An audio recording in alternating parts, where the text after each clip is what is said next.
नमस्कार दोस्तों, मैं हूं चांदनी। आज की बड़ी खबरें। हाल ही में देश भर के बाजारों में टमाटर की कीमतें 10 से लेकर 20 रुपए प्रति किलोग्राम से बढ़कर 80 से 100 रुपए प्रति किलोग्राम हो गई है। इसके पीछे का कारण बढ़ते तापमान के कारण टमाटर की आपूर्ति में गिरावट है। एक सब्जी विक्रेता ने बताया कि टमाटर एक महीना तक महंगे रहेंगे और उसके बाद कीमत अपने आप सस्ती हो जाएगी।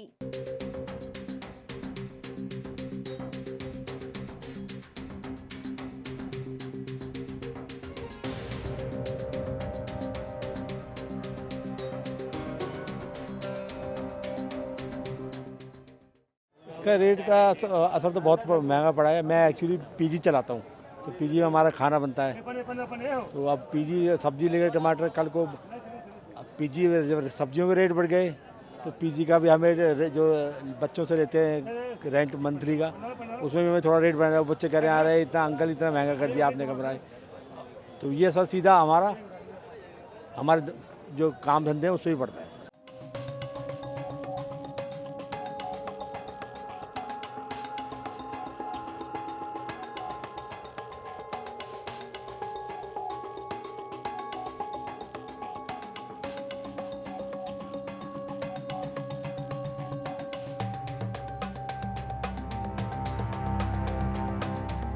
एक नजारा किसी का भी दिल दहला सकता है। जी हाँ, इसी बस में एक नहीं, दो नहीं, बल्कि 25 लोग जिंदा जल गए। उनकी तड़प और मौत का वो खतरनाक मंजर शायद ही कोई भूल पाएगा। बस में इस कदर आग लगी कि हर एक चीज जलकर खाक हो गई। ये हादसा महाराष्ट्र के बुलढाना में हुआ है। समृद्धि एक्सप्रेसवे पर देर रात एक चलती बस में आग लग गई है।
सुबह 1:15 बजे समृद्धि महामार्ग पे ट्रैवल्स का अपघात होकर ट्रैवल्स जल गई थी। इसमें 25 लोगों की मौत हो गई है, 25 लोग जल गए हैं और आगे पीएम के लिए अभी हम वो डेड बॉडी लेके बुलढाना जा रहे हैं। पारंपरिक मिट्टी महोत्सव, जिसे चिकलकालो के नाम से जाना जाता है, 30 जून को गोवा के मार्सेल गांव में मनाया गया। यह त्योहार हर साल आषाढ़ द्वादशी को होता है। त्योहार के दौरान ग्रामीणों और बच्चे भगवान कृष्णा के बचपन की कहानियां के प्रति समर्पण के रूप में मिट्टी में खेलते थे, जो अपने दोस्तों के साथ खेला करते थे। गोवा में पर्यटन मंत्री रोहन खौटे ने, कला एवं संस्कृति मंत्री गोविंद गौडे ने महोत्सव में भाग लिया है।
I'm very happy with the blessings of Devki Krishna. Today the Chikalkalo festival today is scaled up. We call it one of our festivities. As tourism department along with Ministry of our cultural minister Govind Gaude, the whole thought process is to boost our cultural tourism. And if we need to get our cultural tourism right, it is a year-long process of talking about festivities and the rich culture and tradition Goa has. So we are talking about not only Shigmo and Carnival, but we are also talking about more festivities like Chikalkalo, Saojo, and the whole year-long Veerbhadra. So a lot of festivities will be scaled up so that domestic and international tourists know more about Goa. So the theme of saying Goa beyond beaches is coming very through with me talking about hinterland, we're talking about homestays, we're talking about wellness, and today cultural tourism has taken the new height of Chikalkalo being successfully organized for the last 3 days. The first day was an overwhelming response with the locals, domestic tourists and everybody coming and making it a success for Rahul Deshpande's cultural evening. Second day, yesterday also we had a lot of local artists participating, giving it a boost. And today we held the traditional Chikalkalo, which is a mud festival, which we celebrate throughout in the various parts. Like Marcel, we also have one more two locations where this Chikalkalo is celebrated. But this year we have first started with Marcel and we would like to extend it in the next year with the type of response we have been getting. It is the right way to show our old tradition and culture. So these traditions which are very rich, our people need to know that Goa beyond beaches has much more things in terms of heritage and culture. And I'm very happy. I should thank the Devasthan committee for having given us the opening to support and be with them and in a collaborative process make this thing in a larger scale, but the young generation should know what our culture is, what our tradition is.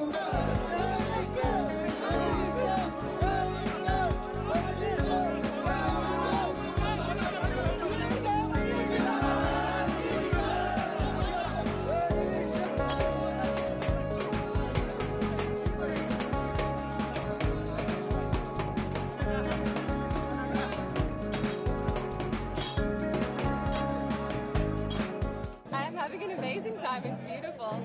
Everyone. I'm having a lot of fun. You first time I visit on this festival? Yes, I've never been before. My friend Samruddhi invited me the other day or yesterday, and I'm having the time of my life.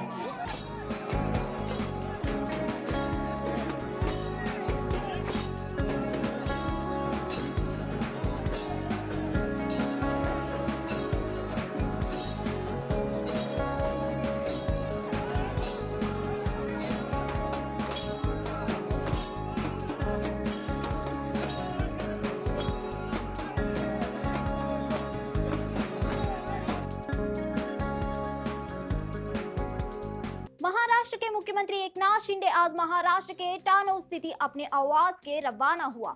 वह बुलढाना में बस दुर्घटना स्थल का निरीक्षण करेगा। महाराष्ट्र के यवतमाल से पुणे जा रही एक बस में समृद्धि महामार्ग एक्सप्रेस से ऊपर बुलढाना में आग लगने से 25 लोगों की मौत हो गई है और 8 घायल हो गए हैं।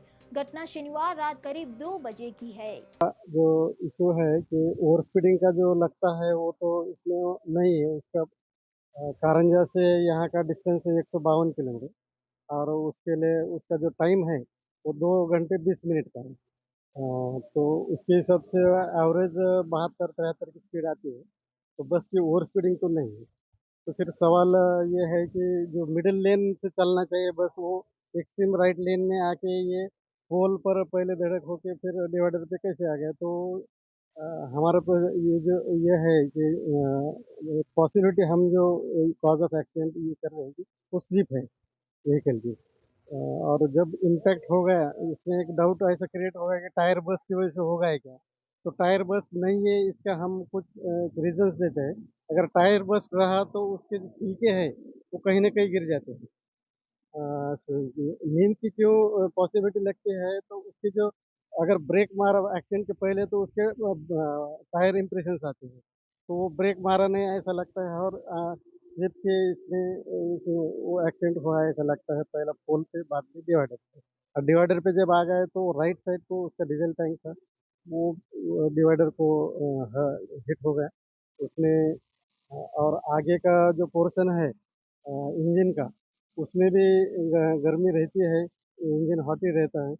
तो इंजन के और जो फ्यूल लाइन्स है डीजल टैंक के वो भी ये हो गए, टूट गए। तो उसमें से बर्निंग हो गई व्हीकल की, और बर्न पहले हो गया, उसके टायर्स पूरे बर्न आउट हो गए हैं।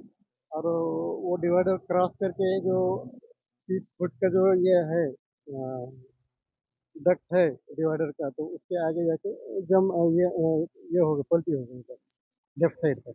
स्पीड का बहुत मसला आ रहा है, घटनाएं बहुत हो गई है अभी तक। हाँ समृद्धि महामार्ग जब से बना।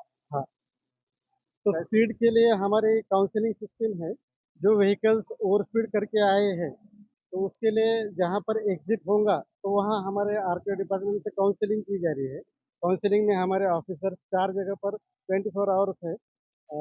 उसमें नागपुर है, कारंजा है, औरंगाबाद है, और आगे भरवीर पर, शिरडी पर हमारे अलग अलग 8 स्क्वाड है टोटल कम्युनिटी का।